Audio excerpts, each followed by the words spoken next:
My stepmother told me my dead mother left nothing behind, but then I found a $3.2 million settlement check hidden in the attic and discovered my father and stepfamily had been living off my inheritance for 15 years, so I gathered evidence and exposed everything at their 20th anniversary party. I found the truth in a cardboard box labeled Christmas decorations. It was a Saturday afternoon in September. My father and stepmother were at a wine tasting event. My stepbrothers were at a football game. I was in the attic of my childhood home, looking for my mother's photo albums. Real mother, dead mother, the one who died when I was 6 years old in a car accident that I barely remembered.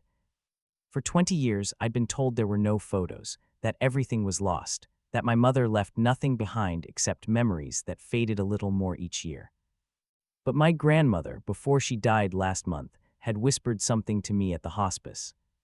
The attic, Olivia, the truth is in the attic, the box with the green tape. I thought she was confused, delirious from the morphine, but her eyes had been clear, urgent, desperate. Promise me you'll look, promise me. I promised. And 3 weeks later, standing in my father's dusty attic, surrounded by boxes I'd never been allowed to touch, I found it. Not photos, something worse, something that would destroy my family and rebuild my entire life. My name is Olivia Chen. I'm 26 years old. I work as a paralegal at a small law firm in Sacramento. I make $48,000 a year. I live in a studio apartment that costs $1,400 a month. I drive a car with 200,000 miles on it. I have $71,000 in student loan debt. And apparently, I'm supposed to be a millionaire. Let me tell you about my family. You need to understand the architecture of lies before you can appreciate how completely it collapsed. My mother, Elizabeth Chen, died when I was 6 years old. Car accident on Highway 101. A truck driver fell asleep at the wheel, crossed the median, hit her head-on. She was killed instantly. That's the story I was told, the story everyone repeated, the story that shaped my entire childhood. My father, David Chen, remarried 2 years later. His new wife was a woman named Patricia, a real estate agent with 2 sons from a previous marriage. Bradley was 9 when they married, 2 years older than me. Connor was 7, my age exactly. Patricia was never cruel to me, not obviously anyway. She just made it clear in 1,000 small ways that I was a guest in my own home, that her sons came first, that my dead mother was a topic best left undiscussed. It upsets your father, she'd say whenever I asked about my mom. Let's not bring up painful memories. So I stopped asking, stopped looking at the few photos I had, stopped talking about the woman whose face I could barely remember. I became quiet, invisible, the girl who stayed in her room while her stepbrothers played in the yard, the girl who got good grades because it was the only way to get any attention at all, the girl who learned early that she wasn't really part of this family, no matter what the legal documents said. My stepbrothers were everything I wasn't. Bradley was athletic, charismatic, the kind of kid who was automatically popular. Connor was funny and outgoing, always the center of attention. They both went to private school while I attended public. They both got new cars at 16 while I took the bus until I was 18. They both had their college fully paid for while I took out loans that I'm still paying off. I told myself it made sense. Patricia had money from her first marriage. My father's income was more modest. It wasn't favoritism. It was just different financial situations combining under one roof. I told myself a lot of things that weren't true.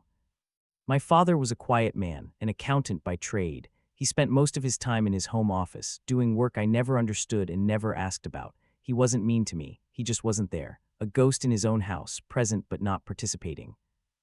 When I graduated high school, he shook my hand. When I graduated college, he sent a card. When I got my first job, moved into my first apartment, hit all the milestones that daughters share with their fathers, he was absent, distracted, somewhere else entirely. I assumed it was grief. Assumed that losing my mother had broken something in him that could never be fixed, assumed that his distance from me was really distance from the pain I represented. I was wrong about that too.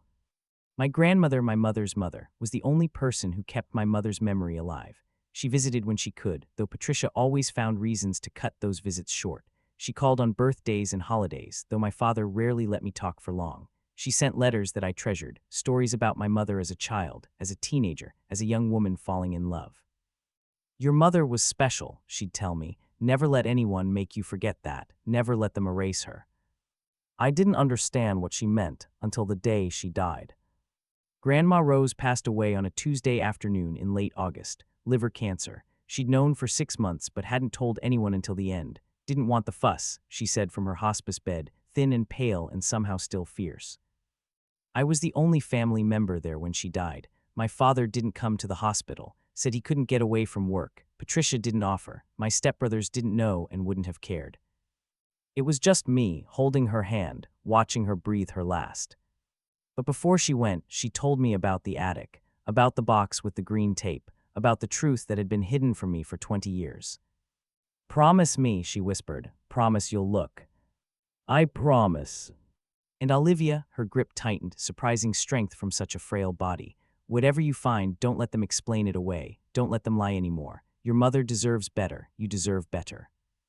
She closed her eyes. 10 minutes later, she was gone. I kept my promise 3 weeks later.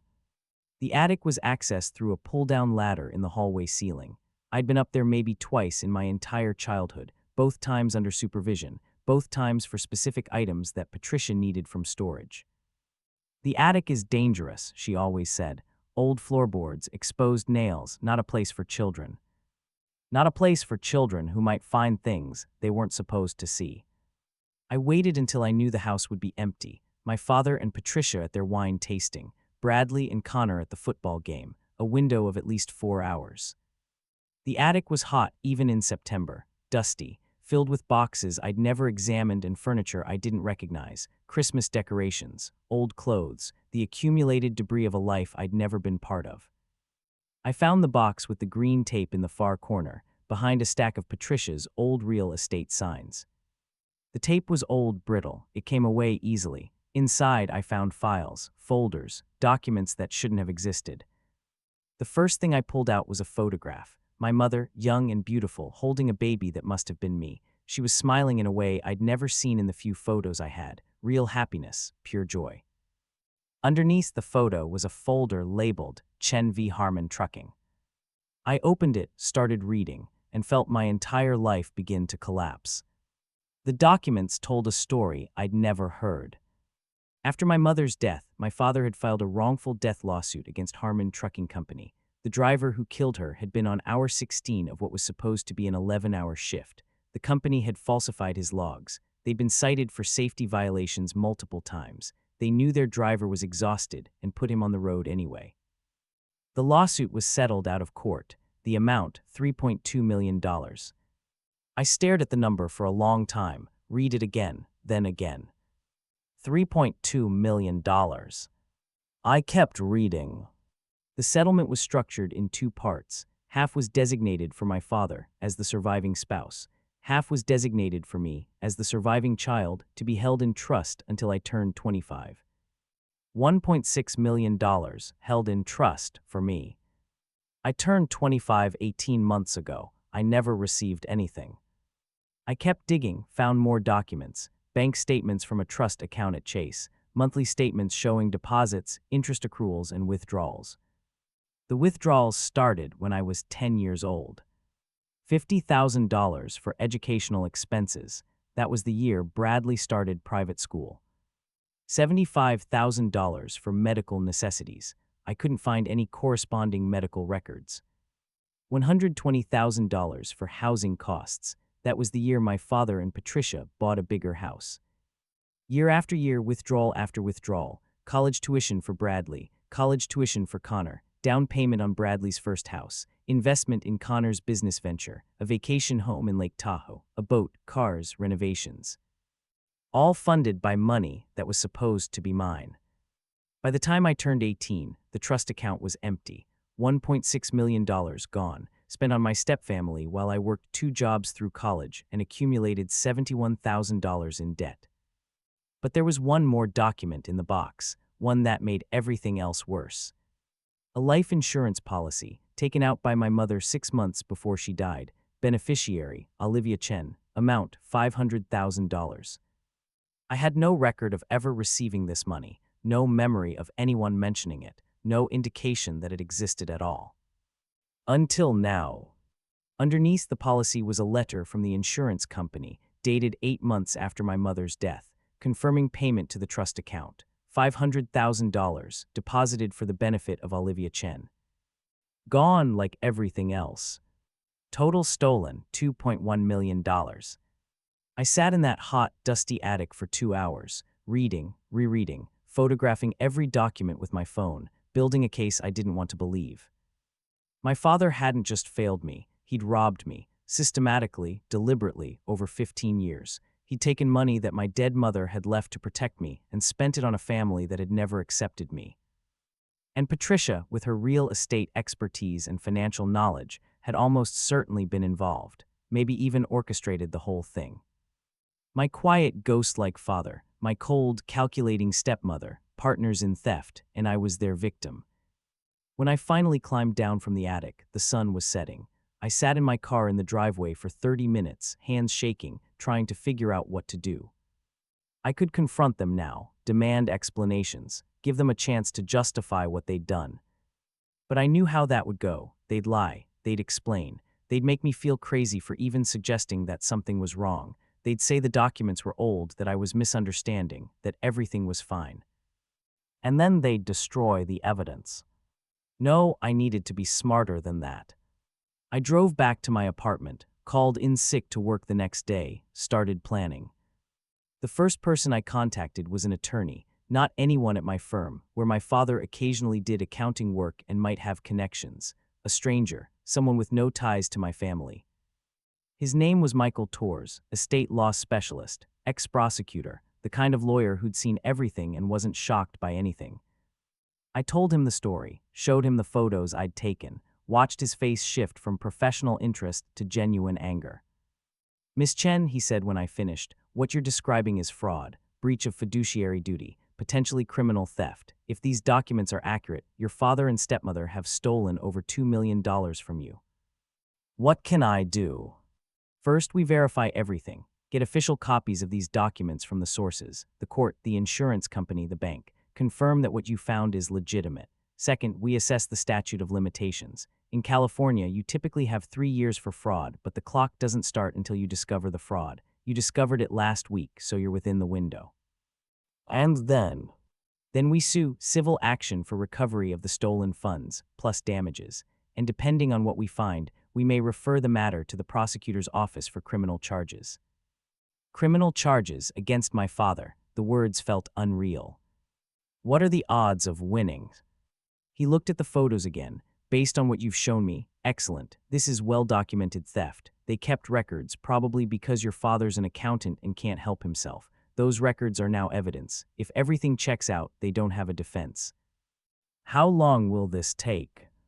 Months to years, depending on how hard they fight. But we can request a freeze on their assets immediately to prevent them from hiding money once they know you're coming.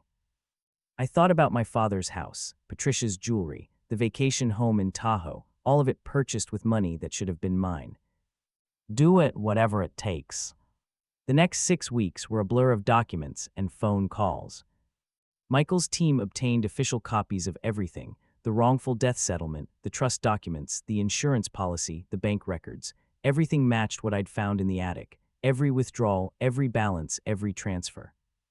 They also found something I hadn't, a second life insurance policy. This one taken out by my father on my mother without her knowledge 6 weeks before she died. Beneficiary, David Chen. Amount, $750,000. He'd collected that too. Total that should have come to me, $2.1 million. Total collected by my father, $2.85 million plus the settlement. Total stolen from me, $2.1 million. The math was damning. Michael also discovered that the trust documents had been modified. The original version, filed with the court after the settlement, named an independent trustee who was supposed to manage my portion of the money. But 6 months later, a revised version was filed, naming my father as sole trustee. The judge who approved the modification had since been disbarred for corruption, multiple cases, bribery, falsifying records. My father had probably paid him off.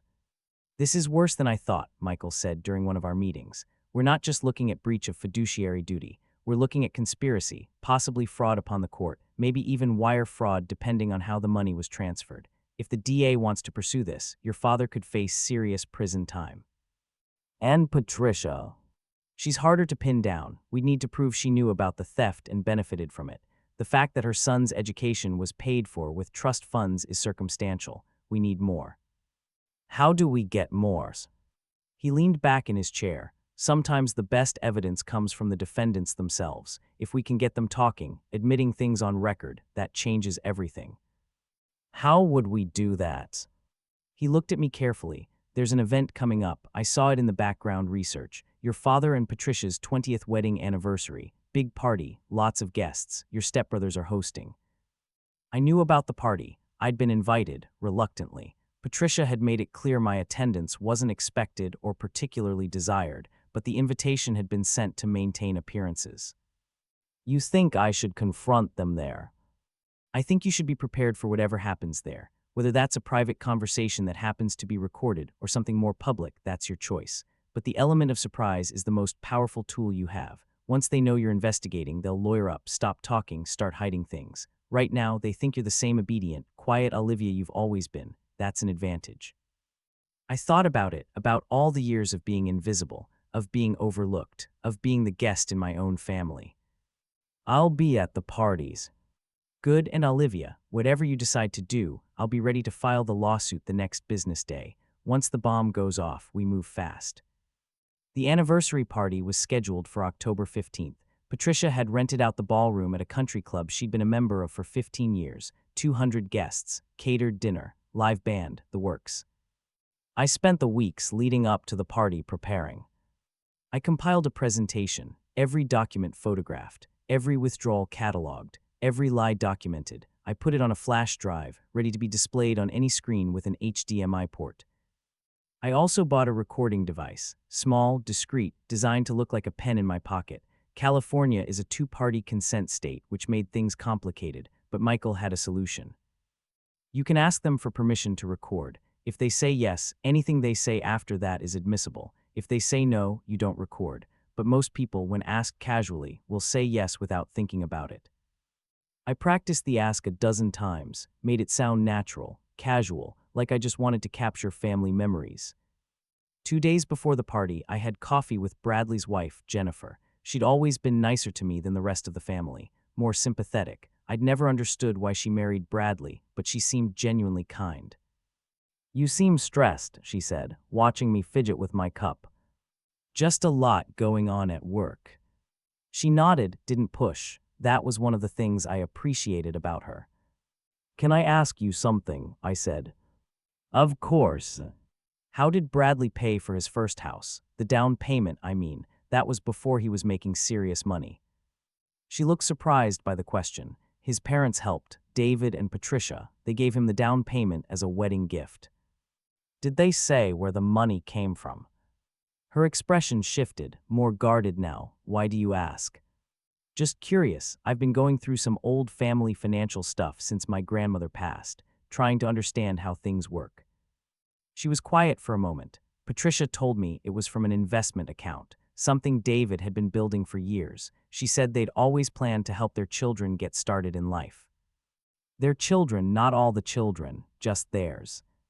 Did they offer to help you, she asked quietly, when you were buying your first place?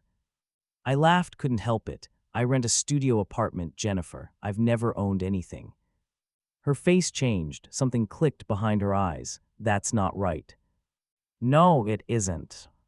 I left her with that, didn't explain further. She was smart enough to start putting pieces together, and when the truth came out, she'd remember this conversation. The night of the party, I arrived early, helped with setup, smiled and chatted and played the role of the dutiful stepdaughter. Patricia was in her element, designer dress, perfect hair, the gracious hostess welcoming guests to celebrate 20 years of marriage to the man who'd stolen my inheritance. My father was quieter, standing near the bar, nodding at people who congratulated him. He looked older than I remembered, tired, like a man carrying a weight he couldn't put down. Good, I thought, let it crush you. Bradley and Connor were there with their families. Bradley's wife Jennifer kept catching my eye, a question in her expression. Connor's girlfriend seemed bored by the whole thing. The kids ran around the ballroom, chasing each other, oblivious to the adults and their secrets. I waited until dinner was served, until everyone was seated, until the speeches began. Connor went first, toast to his mother and stepfather, all the usual platitudes about love and commitment and family bonds. Then Bradley, more of the same, adding a joke about how his stepfather had taught him everything he knew about money management. The irony was so thick I could taste it. Then my father stood up to speak. 20 years, he said, glass raised. 20 years with this incredible woman who changed my life, who helped me raise my daughter when I didn't know how to do it alone, who made this house a home. I listened to him talk about Patricia, about their partnership, about building a life together, about family. He didn't mention my mother once. When he finished, the applause was warm, genuine, 200 people celebrating a man they thought they knew. Then Patricia spoke. Thank you all for being here tonight. 20 years ago, I married a widower with a young daughter. I knew it wouldn't be easy. Blending families never is, but David made it work. He gave my boys a father figure they desperately needed. He gave me a partner I could count on, and together we built something beautiful. She looked around the room, smile perfect, tears artfully glistening. Family isn't just blood. Family is the people who show up, who sacrifice, who work together toward a common future. That's what we've built, and I'm grateful every day for it. More applause, more celebration, more lies piled on top of lies. I stood up.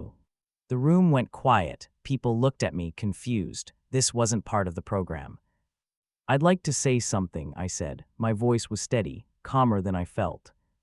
Patricia's smile flickered, just for a moment. Olivia, honey, this isn't really the time. Actually, it's exactly the time. You've talked about family, about sacrifice, about working together. I think everyone here should know what that actually looked like. My father set down his glass. His face had gone pale. Olivia, let's talk about this privately. No, I walked toward the front of the room. I've been private my whole life. Quiet, invisible. That's how you wanted me. That's how you made sure I'd never find out the truth. I reached into my bag, pulled out the flash drive. The ballroom had a projector system. I'd checked earlier, made sure I knew how to access it. What are you doing? Patricia's voice had changed. No longer the gracious hostess, something sharper underneath. I found something in your attic a few weeks ago, something you didn't want me to find. The room was completely silent now, 200 people, frozen, watching. My mother died when I was 6 years old. A truck driver killed her, an exhausted man who never should have been on the road. The trucking company was responsible. They knew it. They settled out of court for $3.2 million. Murmurs rippled through the crowd, people looking at each other, confused. Half that money, $1.6 million, was put in a trust for me, the surviving child. It was supposed to pay for my education, help me get started in life, be transferred to me when I turned 25. I plugged in the flash drive. The screen behind the head table lit up. I turned 25 18 months ago. I never received anything, because by then, the money was already gone. The first slide appeared, bank statements, withdrawal records, year after year of theft. Private school for Bradley, $50,000 from my trust. The document appeared on screen. College tuition for both boys, $300,000 from my trust. Down payment on Bradley's house, $120,000 from my trust. I clicked through the slides, document after document, theft after theft. The vacation home in Tahoe, the boat, the cars, all of it paid for with money my mother left for me, money that was supposed to protect me, money that you stole. The room erupted, people talking over each other, some standing up, some heading for the exits. Patricia was saying something to my father, urgent and low. Bradley had gone pale. Connor looked like he might be sick. And it gets worse. I clicked to the next slide. My mother also had a life insurance policy, $500,000, beneficiary me, paid out to my trust account after her death, also spent, also stolen. I looked directly at my father. You collected $2.85 million when my mother died. You took $2.1 million that was supposed to be mine, and then you told me we didn't have money for my college. You told me to take out loans. You told me to work 2 jobs while Bradley and Connor had everything handed to them. He was standing now, moving toward me. Olivia, you don't understand. I understand perfectly. You stole from your own daughter for 15 years. You used money my mother saved for me to fund your new family. And you never told me because you knew I'd never question it, because you'd spent my whole childhood teaching me not to question anything. I pulled out the final document, the modified trust agreement, the disbarred judge's signature. You even bribed a judge to make yourself the trustee, a judge who's now in prison for corruption. How much did that cost? How much of my money did you spend to make sure you could steal the rest?" My father stopped walking. His face was gray. He looked like a man watching his entire life collapse. "I didn't, that's not." He couldn't finish the sentence. "You did, and it's documented. Every withdrawal, every lie, every dollar you spent while I struggled. It's all here. And tomorrow morning, a lawsuit will be filed. Fraud, breach of fiduciary duty, conversion of assets. We're also forwarding everything to the district attorney for criminal review." Patricia stood up now, her composure cracking. "This is insane. You're making accusations based on documents you don't understand. Your father managed that money for your benefit." "For my benefit," I laughed. "I live in a studio apartment. I eat ramen 3 nights a week. I have $71,000 in student loan debt. How exactly did I benefit while your sons got everything handed to them?" She opened her mouth, closed it, couldn't find the words. I turned to the crowd, 200 people, most of whom I didn't know, colleagues and friends and relatives who had come to celebrate a loving couple. "I'm sorry to ruin your evening. You came here to honor a marriage, but marriage doesn't mean much when it's built on theft, when it's funded by stealing from a dead woman's child, when every anniversary vacation and expensive gift was paid for with money that belonged to someone else." I gathered my things, left the flash drive in the projector, let the documents keep displaying on the screen behind me. "Dad, Patricia, I'll see you in court." I walked out of the ballroom, through the lobby, into the cold October night. My hands were shaking, my heart was pounding, but underneath the adrenaline was something else. Freedom. For the first time in my life, I was free. Michael was waiting in the parking lot as we'd planned. He'd been there the whole time, ready to move if anything went wrong. "That was something," he said. "Yeah. How do you feel?" I thought about it, about the faces in that ballroom, about my father's gray expression, about Patricia's shattered composure. "Good, I feel good." We drove to his office. Even at 10 p.m. on a Saturday, his team was there, ready to file the lawsuit first thing Monday morning. We went over the final details, crossed every T, dotted every I. At midnight, I went home, sat in my studio apartment, looked around at the small space I'd been living in while my stepfamily enjoyed a lake house bought with my money. My phone was blowing up, texts from Bradley, from Connor, from my father, from Patricia. I didn't read any of them. One text I did read was from Jennifer, Bradley's wife. "I had no idea. None of us did. I'm so sorry." I believed her. She was one of the few people in that family I believed. I typed back, "It's not your fault, but you might want to talk to a lawyer yourself. Things are going to get complicated." She responded immediately, "Already planning on it. For what it's worth, I'm on your side." That meant something, not much, but something. The lawsuit was filed Monday morning at 9 a.m. By 9:30, it was the top story on every local news site. Local accountant accused of stealing $2.1 million from daughter's trust fund. The details were devastating: the wrongful death settlement, the life insurance, the bribed judge, the 15 years of systematic theft, the stepfamily who benefited while the rightful heir struggled. By noon, my phone was ringing nonstop. Reporters, talk shows, people I hadn't heard from in years. Everyone wanted the story. I declined all interviews, let the documents speak for themselves, let the legal process unfold. My father and Patricia retained an attorney by Tuesday, a guy named Harold Watkins, expensive suit, aggressive reputation. His initial response was a motion to dismiss, arguing that my father had acted in good faith as trustee and that all expenditures were for the benefit of the family, including Olivia. Michael dismantled that argument in his reply brief. The trust language was explicit. Expenditures were limited to my benefit. Private school for stepbrothers didn't qualify. Neither did vacation homes or boats or down payments on houses I would never live in. The motion to dismiss was denied. Discovery began in December. My father was required to produce every financial record from the past 20 years, bank statements, tax returns, credit card bills, everything. What we found was even worse than I'd imagined. The total taken from my trust wasn't $1.6 million. It was $1.87 million, including amounts that had been hidden in subsidiary accounts. The life insurance wasn't $500,000. It was $550,000 after interest accumulated before payout. Total stolen, approximately $2.42 million.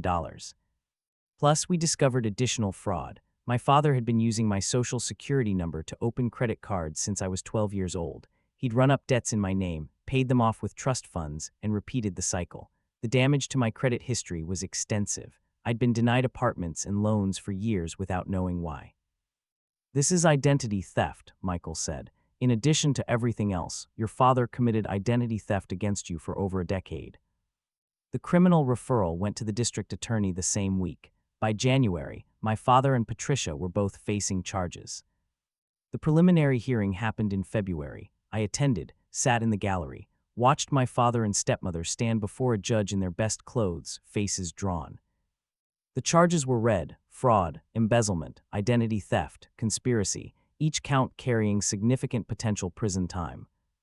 They pleaded not guilty. Bail was set at $250,000 each. They paid it barely. The lake house was sold. The boat was sold. Assets were liquidated to fund their defense. Good, I thought, sell everything. It was all bought with my money anyway. The civil case moved faster than the criminal one. My father's attorney tried to negotiate a settlement, offered $500,000 to make everything go away. Michael laughed and rejected it. They came back with $800,000. Rejected. $1.2 million. Rejected. Finally, in March, they offered full restitution, $2.42 million, plus $300,000 in damages, plus all legal fees, a total of approximately $2.9 million. I took it. The money was transferred to an account in my name by the end of April. For the first time in my life, I had resources, real resources, the inheritance my mother had wanted me to have. But the money was only part of it.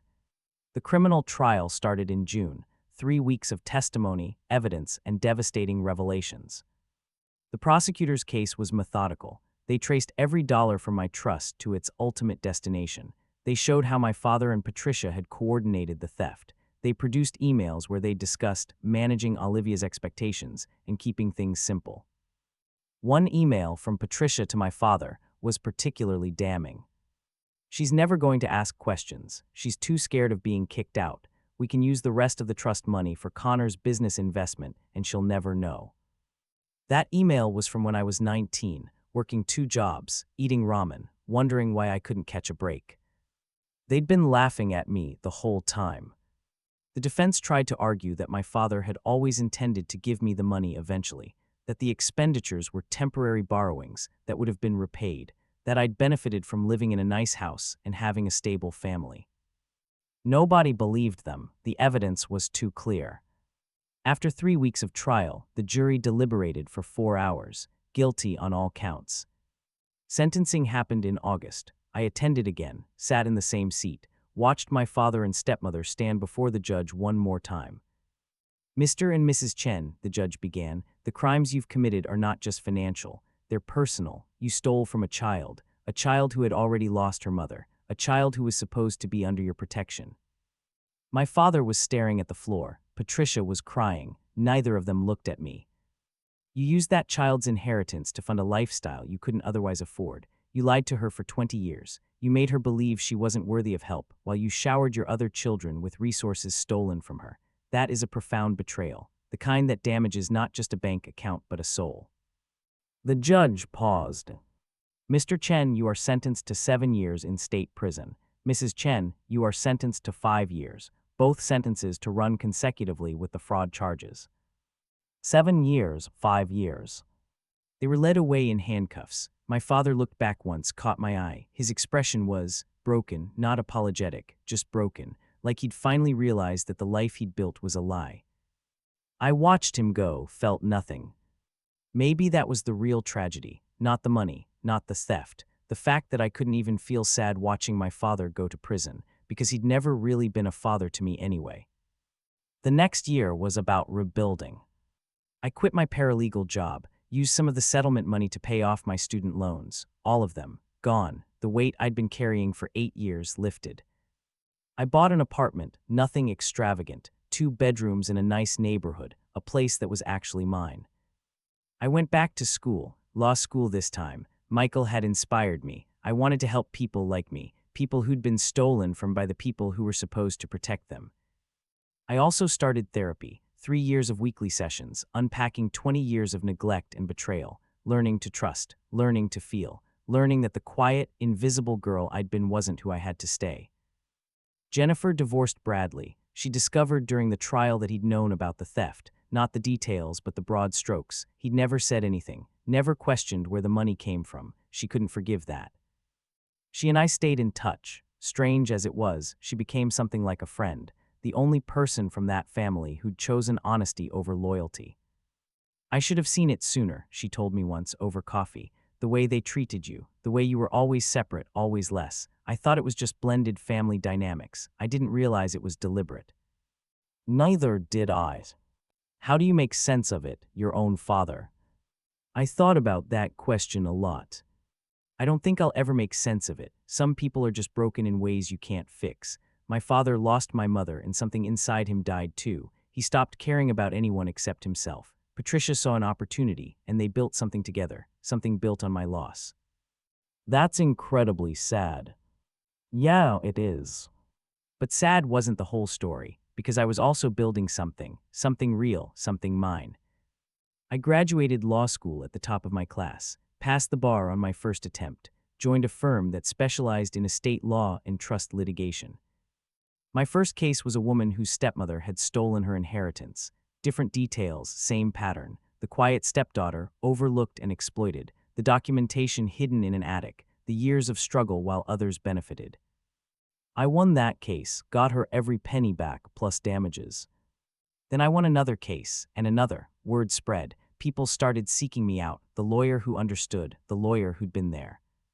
Within 3 years, I'd built a practice focused specifically on inheritance theft and family financial abuse. We'd recovered over $12 million for clients. We'd helped change laws in California to better protect beneficiaries from trustee abuse.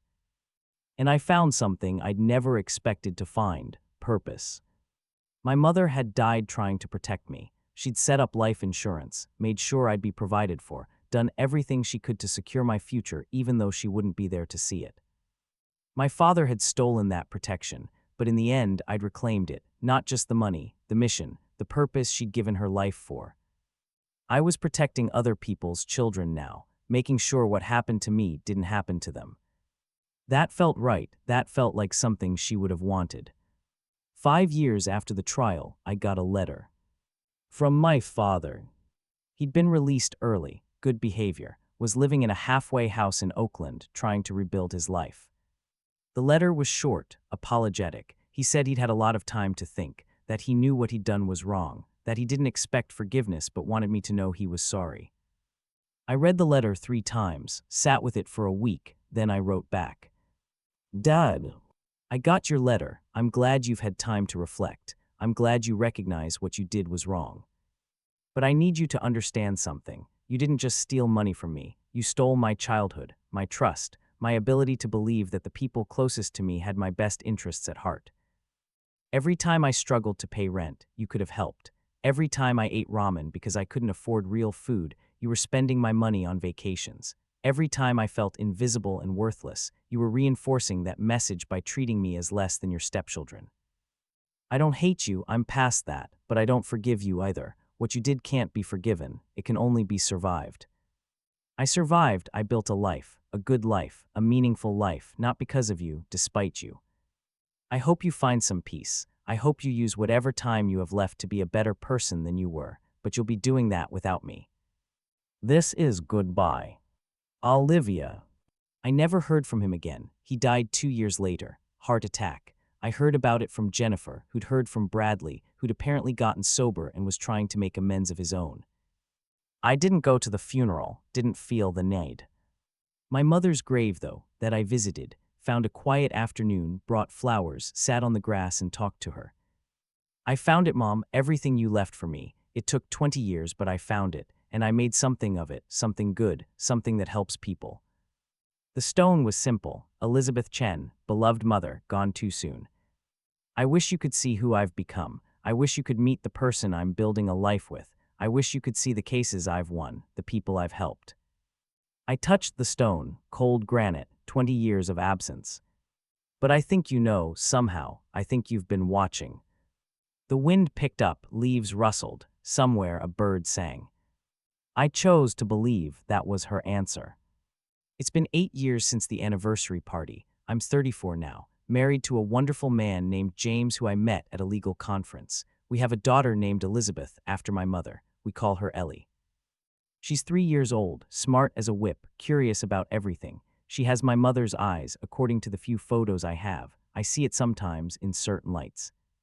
I've told her about her grandmother, about the woman who loved me enough to plan for my future, even though she wouldn't be there to see it, about the money that was stolen and recovered, about the importance of protecting the people you love. She doesn't understand yet. She will someday.